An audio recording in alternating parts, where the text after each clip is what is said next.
Well, ladies and gentlemen, we have a massive future in store for Ripple and XRP. The team is back at it again, not only innovating, but creating a very strong and beefed up line of blockchain products that are going to service tens of millions of customers and thousands of institutions in the upcoming years. And they're already doing that today. But with the introduction of this stablecoin, this is going to be tremendous. Now, this news is not only exciting, but creates a very strong bullish case for Ripple's XRP token, even if we experience a bit of a decline in the markets. And long term, you'll likely be disappointed you didn't purchase more XRP at the prices of 55 cents and anything below that range. So in this video, we are going to be covering a funny tweet that came from Joel Katz, or the Ripple CTO, and how that is going to affect the housing market. Now, when you look at the housing market, it's typically a lagging indicator of the market, but when you start to see a lot of headlines surrounding housing, that is when a lot of people that have their net worth and arguably all of their wealth in their home, that is when they panic and more often than not make some irrational decisions, which leads to a further decline in markets. We're going to be covering the NDR trading sentiment index and how it's dropped to its lowest level since the 2022 bear market low and what that means for markets looking forward. We'll also be explaining why XRP hasn't broke out to new local highs yet by the end of the video, because at the end of the day, everyone believed we'd start to see new all-time highs on the news of a settlement, yet that has not happened. So what's really going on with XRP? Now, before we begin the video, head on over to bullrunners.com. You can find that link in the description below. And this is our all market solution. So it doesn't matter if it's a bull market, bear market. If the market declines a little bit more, this is actually a really good solution to hedge against a bit of that risk or a bit of that volatility by earning more crypto in less than 10 minutes with the #1 play to earn XRP game. Nick and I are really excited about this thing. It's something that we've been testing for a while. It's been working really well for us, and we're so excited to share it with you. So one more time, head on over to bullrunners.com, and I look forward to seeing you on the other side. Now, last thing, if you are feeling blessed and bullish, comment 777. And if you're going to be the richest person in your family tree, smash the subscribe button. Let's get into it. Before we dive in, a quick reminder that the opinions in this video are for informational and educational purposes only and do not constitute financial, legal, or investment advice. All investments, including cryptos, carry risks and potential losses. Always do your own research and consult with a licensed financial advisor. We are not licensed financial advisors, and relying on our content for financial decisions is at your own risk. By watching this video, you agree we are not responsible for any losses or damages, and we do not guarantee any specific results or outcomes. Some of the links below may be affiliate links, and we may earn a commission, which actually helps support this channel and helps us to create value-based videos like this. We also hold some positions in the cryptocurrencies that we talk about, but that's only because we do what we believe in. However, this should not be interpreted as a recommendation for you to do the same. With that said, let's get into the video. Now, being on this channel with, us consistently covering XRP, you've got to stay in tune with what the team's talking about, what they're tweeting, and in particular, there's a very smart person called David Schwartz. I like to call him Katz, Daddy Katz, if you will. He posted something that I found kind of funny and really interesting, and it got me thinking and looking into the real estate market. But he said, "I like a CEO who really knows how to end an earnings call with a grand finale," to which, here is the actual transcript. And Glenn Kelman is the chief executive officer, and he's responding to an analyst named Jay. Jay says, "So Glenn, just take a step further. What is plan B if mortgage rates don't come down. Now, we know that interest rates have remained relatively high, and that's meant to squeeze the market and create a tighter economic environment. So, hopefully, inflation comes down. And if you do look at the inflation rate in reading, it has come down in virtually all metrics, but now people are starting to really feel the pressure, and so are businesses, and they're not able to refinance debt or even service debt at these rates. So that said, everyone, including and most importantly, the real estate market, is hoping for mortgage rates or the interest rate to come down from the Fed. To which Glenn Kelman responded, "Plan B is drinking our own urine or competitors' blood. Stay in the foxhole." Where I had said we're not banking on low rates when other people had thought they might come down. I don't know. I'm just being very, very seasoned, and ups and downs in the housing market. If it comes, it will be upside. We've built a model that's more resilient, so we don't have to hire a bunch of salaried agents. In advance of that, we're ready to take our share if the market grows. And exactly how big are they in the housing and real estate market? And by the way, this is not me trying to pitch their company, which is actually Redfin, and we'll dive into that. It's more so just me looking at the housing market and arguably a very big player that might be in a really good position to increase their stock price and do very well into the future with someone like Glenn at the helm. Now, Redfin offers real estate brokerage and mortgage origination services. In 2023, the company held about 0.76% of the market share. So that said, I did some more digging. Upwards of 2% is what I saw another couple websites sharing, somewhere between 1 to 2%. You can see that in 2023 we were sitting at a $223.8 billion market, which when we do about 1% on the safe side, we're still sitting at about $2.2 billion.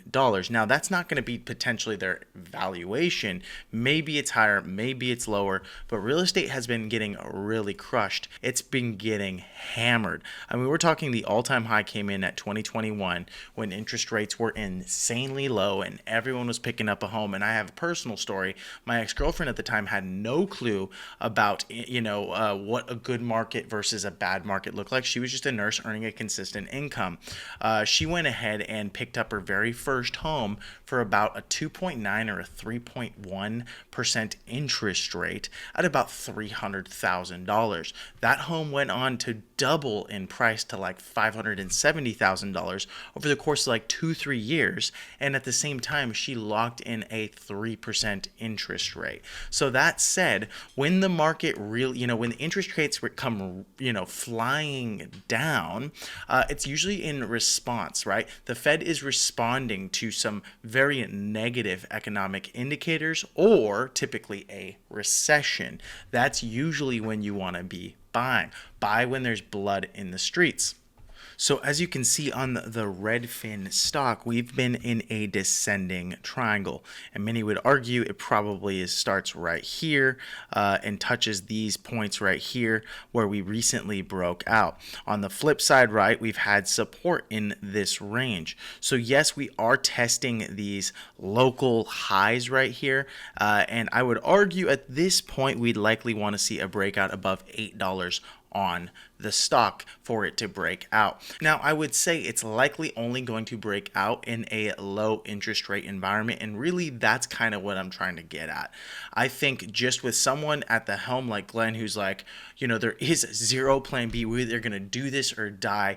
I think there's an opportunity in terms of the stock, but I also think that, at the end of the day, we're going to have to start seeing lower interest rates because, yes, things have becoming weaker economically, and that is proven by market sentiment. Market sentiment has gone from euphoria to extreme pessimism in a matter of weeks. And this seems to be a pretty accurate indicator. And I can't tell based on this look whether it's leading or not, or it's lagging. But what I can say is it does seem that we are at relative lows in terms of pessimism following, right, the BOJ crash. And here's the reality. I think markets have also been correcting a bit to the point where people in the market feel pretty pessimistic. And so if that pessimism continues to increase, right, or we get this negative reading, I should say here, while people become more pessimistic, markets can continue to collapse. And that, alongside the incoming economic data surrounding unemployment and manufacturing and all of these other things that the Fed looks at, could lead them to want to lower interest rates. So at some point in time, I think as interest rates get lowered, I think a lot of real estate stocks will continue to now break out and climb a bit, because that is very positive news for their industry. But on the flip side, one of the lagging indicators will be a lot of people are going to try to dump real estate, because guess what? No one currently has money to buy. And that's what we're seeing. And pull up the active listings map. The blue on this map means inventory is up over where it was pre-pandemic. Look at Florida. The entire state is surging back. Homes are flooding the market. Same with Texas. Just look at this. Look at these numbers. Take Palm Beach County, 13,000 active listings. That's 86% over where it was at the peak of the market. There's 86% more homes for sale currently than there were in June 2022. And pre-pandemic wise, back when the housing market wasn't completely upside down, this county had around 15,000 active listings on average. We're back, folks. We are basically back to normal in Florida. Look at Broward County, 16,000 active listings, 103% increase from where we were at the peak in June 2022. You could see it returning. Look over the months. It's been slowly returning until now. We're back to normal. Now, home prices may still be high, but valuations will correct. It takes time, but a correction's coming. In these blue areas on this map, the correction is coming. Now, here is an update on the interest rate outlook from Michelle Bowman, who's a governor at the Fed. And this is an update on the economic outlook and perspective on bank culture. And, the reality is everyone at the Fed specifically has to remain on point. There cannot be any leaks. The talks have to be very private. They can't be too left or too right with how they want to talk about things. Ultimately, they all have to be on the same page, because if anyone says anything out of line, that can send the markets flying. It can send the markets into total chaos, or people can start buying like crazy because they believe something positive is going to happen. So that said, here is consistently what they've shared and what they're continuing to share, and why I believe the Fed is going to be forced to lower interest rates, which may not be good for real estate stocks and markets right now, but I think it's going to be very positive for them when things get lowered tremendously, especially if you're sitting on cash, which will cause markets to crash likely. After seeing considerable progress last year, we have some further progress on lowering inflation in recent months. The 12-month measures of total and core personal consumption expenditures, or the PCE inflation, which I prefer relative to more volatile, higher frequency readings, have moved down since April, although they have remained somewhat elevated and stood at 2.5 to 2.6% in June, respectively. The progress in lowering inflation during May and June is a welcome development, but inflation is still uncomfortably above the committee's 2% goal. So the reality is they are worried about having a second wave of inflation. And the reason you'd probably have that is through government spending and printing, right? Lowering interest rates, printing dollars. The problem with this is I believe the Fed at this point, based on all of the weak economic indicators, are going to be forced to respond through an emergency meeting or at the next meeting by starting to lower interest rates. Now, if you have been paying attention to any of our past videos, typically that first lowering of an interest rate is usually when you want to sell in terms of market. And that's just how the market responds. The first lowering interest rate is a good time to start getting out of the market, and then at some point in time when the interest rates go to near zero, because that's the only tool we really have left to save markets, even if they have a few rate cuts over time, it's going to get to the point where it's like, the market's crashing, we need to respond and act. And at that point in time, I believe things are going to be on a fire sale. Now, if we do start to see the real estate market continue to get cooler, right, and there are more listings at some point in time, those listings are going to have to decline in order to meet demand. So I'm going to have to lower my price until we find a buyer.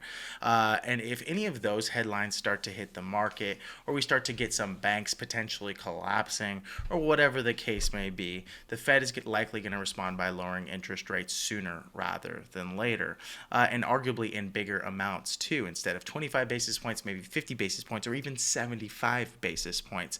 Now, what I'm trying to say is that will definitely have an effect in terms of the sentiment in markets, which will cause people to sell their positions. Now, by no means does that make me a bear right now, but what it does mean is that I potentially have some better opportunities to accumulate things like XRP as we go lower. And my first target would really be here. Now, it is possible on some sort of a black swan event or whatever, we break down, potentially even below the low at 38 cents, but anything below 38 cents, at least as things stand right now, would be a phenomenal buy opportunity. But where should you be buying, whether it's XRP or in general crypto? So I believe a lot of cryptos are going to start to get into that fire sale zone, right? And the reality is, if you're an institutional grade investor because you're accredited, whether it's just difficult to get access to digital assets or single-sided cryptos, then I recommend you head on over to defi.tech to get access to institutional grade digital assets through an ETP.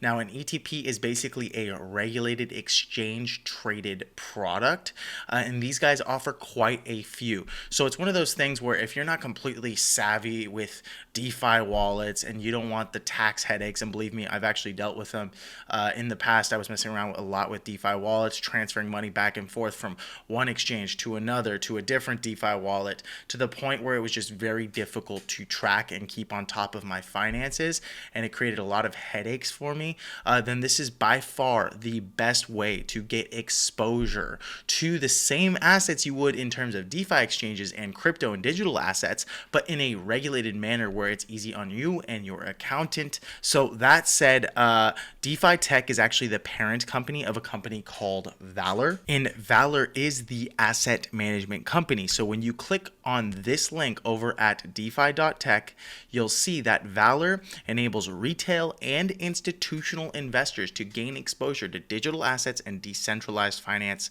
simply and securely. Now, here are some names you might not be familiar with, but as you continue to hang out in the crypto space, right, because XRP isn't the only token you can buy. There are other products out there that are, large market caps and great, and arguably do a lot of different things, unique things in the blockchain space, whether it's Chainlink like an Oracle, right, or Toncoin, which is arguably one of the biggest social platforms on the planet, called Telegram. Most people don't know about this, but they offer some amazing products, right? ICP has some of the best minds in the world of the Internet of Things. That said, they offer Near, right? They offer Chainlink. They offer HBAR. They offer Bitcoin, and it's in a staked manner. They offer Ethereum, right? And this is zero carbon. They offer Cardano, Solana, Uniswap, Avalanche, Cosmos, right? And they're going to continue to offer these products and add more over time. So it's going to be very easy for you to go and say, you know what, I'm not really liking my position in Cardano. I'm actually seeing a lot of potential in the gaming ecosystem around Engine, so I'm going to get access to that instead. Now, most often before people like me and you make decisions, we like to have a vote of confidence from someone we like, know, or trust.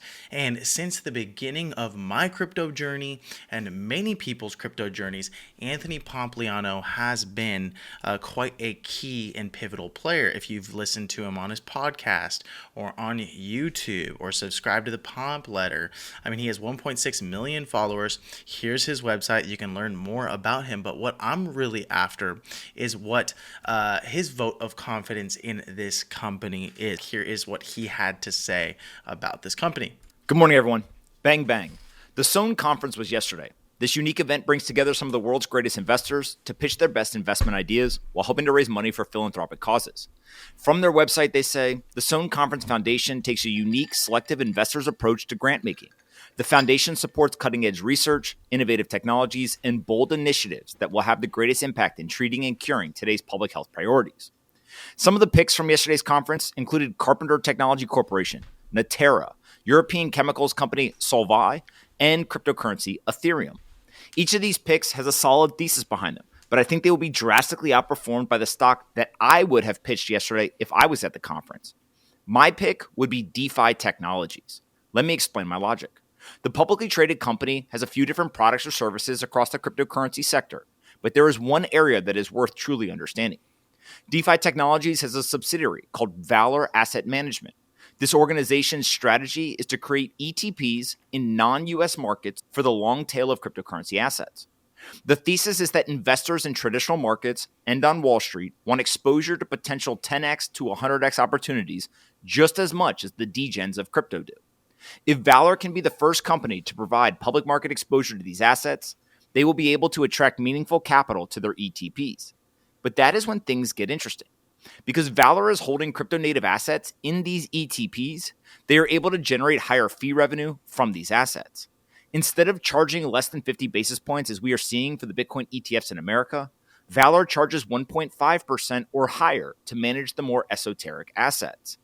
Additionally, many of the assets give Valor the ability to generate yield from staking or other crypto native revenue opportunities. Lastly, Valor periodically engages in market making for these assets, which can generate additional fees. By my calculation, Valor's average fee generation on their AUM is approximately 7.2%. That is a monster number for the asset management industry. This understanding alone would make DeFi Technologies and Valor an interesting potential investment. But you have to remember that these ETPs they manage are holding crypto assets, which Solana being the largest ETP, so the asset values continue to grow rapidly during a bull market. Quote, given the current AUM, price of digital assets, and activity level in the digital asset market, the company's annualized top-line revenue is forecasted to be approximately $46.8 million US for 2024. Growth in AUM is expected to lead to proportional increases in revenue. Since there is a strong correlation between the company's revenues and the digital asset market's price levels and activity, revenue trajectories will fluctuate with market conditions, while costs remain stable, reflecting Valor's business's scalability, end quote. An important note is that DeFi Technologies has a venture portfolio on their balance sheet that is currently marked at slightly over $32 million US. So the business is essentially being valued today at approximately 2.5 times this year's revenue. I'm not a mathematician, but that seems insanely cheap for a company that is seeing revenue grow hundreds of percent. Lastly, if we assume that crypto assets will continue in a bull market through the end of the year, DeFi Technologies becomes even more interesting. Let's say that asset prices simply double from here through the end of the year. Then you can conclude, based on the prior assumptions around AUM and fees, that DeFi Technologies would be doing close to $100 million annualized revenue run rate in that scenario. My best analysis is that this stock is wildly undervalued at the moment. And given the sector that it operates in, along with the products that it has in the market, there should be strong tailwinds through the rest of this year. I think there were some strong pitches at Sohn yesterday, but there are strong odds, in my personal opinion, that DeFi Technologies will outperform all of them. Now, in layman's terms, what Pomp was saying is that this company is truly undervalued. Right on the chart right now, I have Ethereum. Okay, and Ethereum has consistently been one of the biggest performers of the last decade in terms of percentage gains and just in general in terms of adoption. That said, in March right here, we had a local high of $4,000. Since then, Ethereum has been in an intermediate term downtrend. Okay, and so I want to mark the local high right here, and the reason I'm pulling up Ethereum chart is because I want to compare it against DeFi Technology stock now and see how DeFi Tech has performed. What makes this really interesting is that the business as of right now is currently valued at about 3 times its revenue. Now, if you look at most major companies or just about any company in the stock market, most are trading at about 20 times their revenue. So this thing seems to be very undervalued, and I do believe the market has noticed that and taken a hold of that and started buying in, because now I'm going to pull up the chart of DeFi Technologies. And then what I'm going to do is I'm going to put it on a percentage scale. And from this line and this day in March 11th at the local high of Ethereum, I want to see how DeFi Technologies has performed relative to Ethereum. And here is a shocking metric. Right now, DeFi Technologies is up 184% versus Ethereum being down 36%. What's even more funny is the fact that people can still access these digital products, right? These ETPs through Valor and through the parent company of DeFi Technologies, but ultimately it'd probably be smarter to go buy this stock, because now you're owning a piece of that digital real estate for the future. Basically, you're buying access to a company that operates to share Web3 with the world and arguably a lot of institutional players. And as these players want access to digital products, they're going to continue to get into companies like DEFTF, and that is the ticker. Okay, so after doing our homework and seeing all this, we decided to partner with them. And so shout out to the sponsor, DeFi.tech. You can find them by literally typing in DEFI.tech. Okay, head on over to their website, and if you want to access any of those ETPs, you can just come over to Valor Asset Management on that link right there, or you can just go to DeFiTech.com. All right, let's move on. Now, how exactly, with all the information that I shared on this call, a potential decrease in the interest rates, a potential crash in the housing market, potentially these companies profiting off of that. Now, how is XRP going to do well in a market where things are starting to decline? If we start to see a lower interest rate from the Fed, yes, real estate companies might potentially benefit, but not before they decline a bit, right? And then potentially start to get bought back up because interest rates are lowered. We're likely going to see some declining markets in general, though. And so, when it comes to the developments, I don't see XRP slowing down. I don't see them making any poor decisions that are going to put them out of business. They seem to be very cash rich still. They seem to have a very strong community base of holders who know, right, that this thing is not only here to stay, but it's here to service not only retail customers, but institutional customers. And with the introduction of their stablecoin, I just think it's such a no-brainer for people no longer to be messing around with USDC, USDT, right? But to be messing around with a collateralized RLUSD stablecoin directly inside of the XRP ledger, right? And to use them for all of their institutional needs. So even if we see a declining market down into the ranges here of like 48 cents, even potentially 38 cents, ultimately, I think all of these would be insane buy opportunities, and here is why. Here is Monica Long on her take for the future of XRP and Ripple in union with David Schwartz, again, the CTO, on a recent podcast. Be open here. Actually, so when you say look into the future, I think about our past, and you and I were just saying it's felt like a short, long time. So in 2013, when we were, when I just started, we were talking about the use cases, the technology and whatnot. It felt right there. It felt so obvious that this is the future of finance, and the hard work's already been done because the Bitcoin blockchain had been invented, the XRP ledger had been invented. And so then it was just about, now it's just about, productizing use cases. So in that moment, it would have felt like by now, the future of finance, Web3 would be the way of finance today. And so in that way, it's taking much longer than I think what at least I had expected in that moment when I joined the company. But then in hindsight, when I look backward, I think about, well, it really has been a short time if you think about the aspiration of Ripple and the industry overall to create the next age of the internet, the next age of finance. And what I think we and probably everyone else in the industry underestimated was the hard work of connecting blockchains to traditional financial rails. which has to be done. I think the way of going about it of, well, out with the old, in with the new, we're just designing new finance purely on blockchain. I don't think that's the way of the future. I don't think Ripple's ever believed that. So there's like the bringing the rest of the financial world along to arrive at the same conclusion that we have of this is the future, and then to do the actual technical work of integrating the old and the new systems. And then the additional thing that we underestimate, I think the rest of the industry has too, is regulation. And just it's felt like a lot of thrash over the years of how different governments receive this technology, understandably wanting to really protect consumer interests, which we do too. But to find that way forward of this is actual, like, let's put together some sensible policy and regulation where we can, invent and reinvent finance in a way that's helpful to people and brings down costs and makes things a lot more efficient.